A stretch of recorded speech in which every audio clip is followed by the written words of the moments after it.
perspective or foreshortening. Here we have only the basic analysis of what is there. Then if we turn the base up like this, we now have the same idea, top, front, side here. Side, for example. And if we cut that down even beyond that point, we could begin to change light and dark facets. And ultimately, we're creating different relationships of a formal nature. If we extend this to that position, for example, then carry it down using only half of this side view, then that's wonderful. Ultimately, we're getting to the point where it's all true. It's all about this. All the essence of the goblet's still there. That's great. That explains it beautifully. It isn't necessary to debate the issue that this is a flat area. This single plane is wide and it's long. The minute we inject a variation of tone, even, we suggestively deepen this and drive at that point beyond the surface.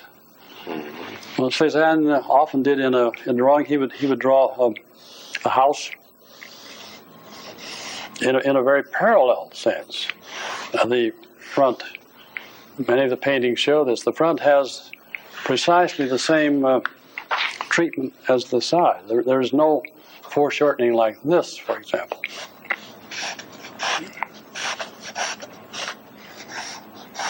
So that we actually show things moving in that direction. Here we have perfectly geometrical, simple statement, so that we have equal sides, equal division. I'm not doing this properly, I suppose. But he would also suggest that if this had a darker area behind it, that it denotes this plane is moving backward and then against a dark area. Oftentimes a doorway would be perfectly flat like this instead of showing a doorway perhaps in foreshortening. That's very difficult. This is one of the things the young child, as you know, Nate, has to contend with. Right. So that Cézanne could use a large one here, another simple house like this, or he could rack them up the hill like this. And they will work because we know that that's behind this, and this overlaps it, especially if there is tone. Or he would draw a cube this way. If we use a cylinder, for example, a square, I should say, and use parallel sides, no foreshortening as in this case. Or vanishing points. No vanishing points. Mm-hmm. And we have parallel dimensions. This point may appear to crowd upward because it's precisely the same as this. Visually, that's not true. This does foreshortening.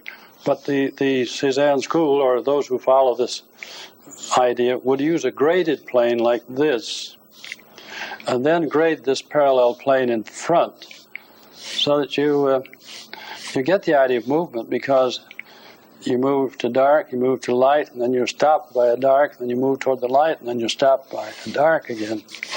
And you can get all kinds of depth out here if you deal with the light against the dark, against the light to the dark, to the light to the dark. You don't need this kind of cramped sort of perspective to know where you're going. Right. To return to the goblet again, it was important along this direction to emphasize the asymmetry, to avoid symmetry. And that's one of the concepts of early Cubism, to make sure that you don't repeat, and you don't center. But basically, the idea of proportion of length to width was very important. Cézanne got a long rectangle by doing this, dividing that in half, then raising that to the vertical and describing it to his form in this shape. Then referring with a compass this point to this, we'll then go back here and refer there. what would happen then, this is his wide line, this is his long line, so that his rectangle is fairly long in reference to width. If one is impressed by a Cézanne rectangle, it's that fact that it has a major, minor reference. But I was coming back to this idea of the goblet and keeping this major reference so that one half major, minor, major, minor, and you avoid the dilemma where dimensions are equal by emphasizing that one is long and the other short. As in a mountain, as you were saying, Nate, many of Cézanne's mountain sketches do this. They have a major dimension, then they have a minor, then this will be a major to another minor. So, and in this way, they get you get a mountain that has a rather vigorous kind of emphasis. Now, that's one thing that's motivated me a good deal, is to preserve this kind of major, minor reference, as against maybe having equal divisions on a peak. That's rather trite, or rounding things like this, or getting a cliff which comes down here to move in that way. It doesn't move that way. Normal, unless it were an exceptional rock, normally there would be tailless slopes. So Cézanne would fill this out pretty much and break it up into little major, minor references. So he'd come down here this way, this way, this way, this way, and never like that.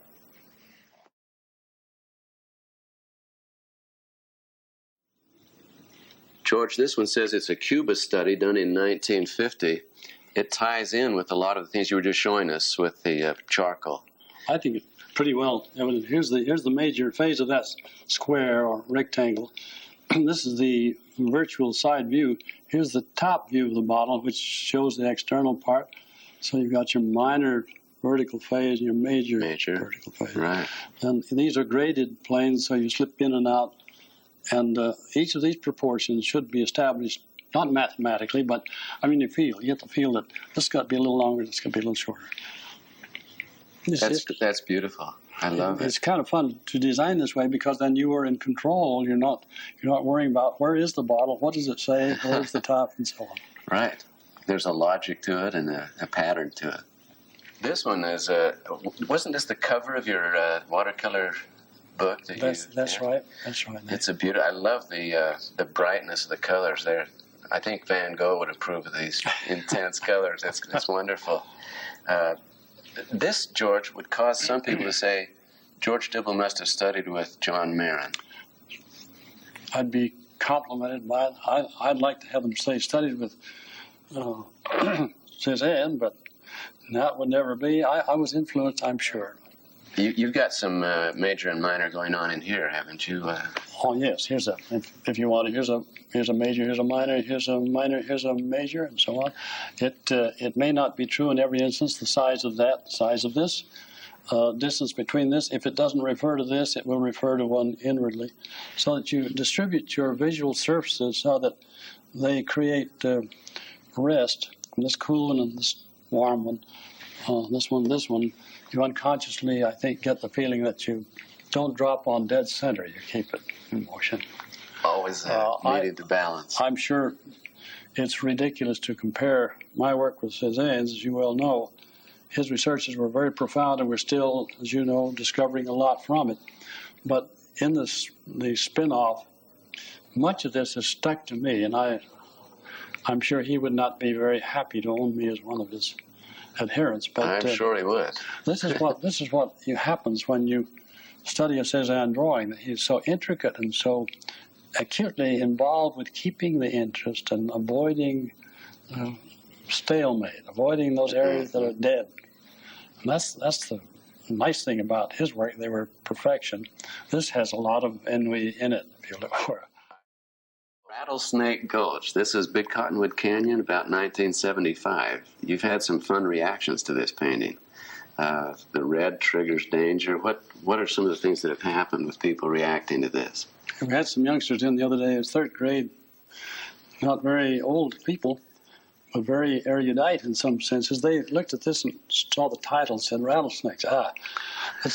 It looks dangerous to me, someone said. Are there rattlesnakes there? And it suggests that titles, and I think you may do the same thing, are used only to as sort of something to set it around with, or a table to put it on. In this case, that's exactly what happened. The emotional feeling was dominant here. The peaks of the Wasatch Mountains are fairly obvious, but what I was thinking and feeling was more important than literally portraying it. And one little youngster in the crowd said, well, it doesn't matter to me if there are rattlesnakes there. He said, I like what's going on in here. The Doge's Palace, it says, San Marco Square in Venice.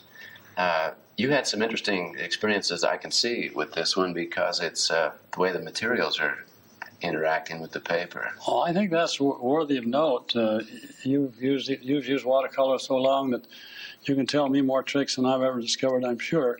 But there is a difference between this very direct brush-on color and leave, in this sense, to portray this kind of lace-like structure of the Doge's Palace at the side of San Marco, two domes here, one leaning, of course.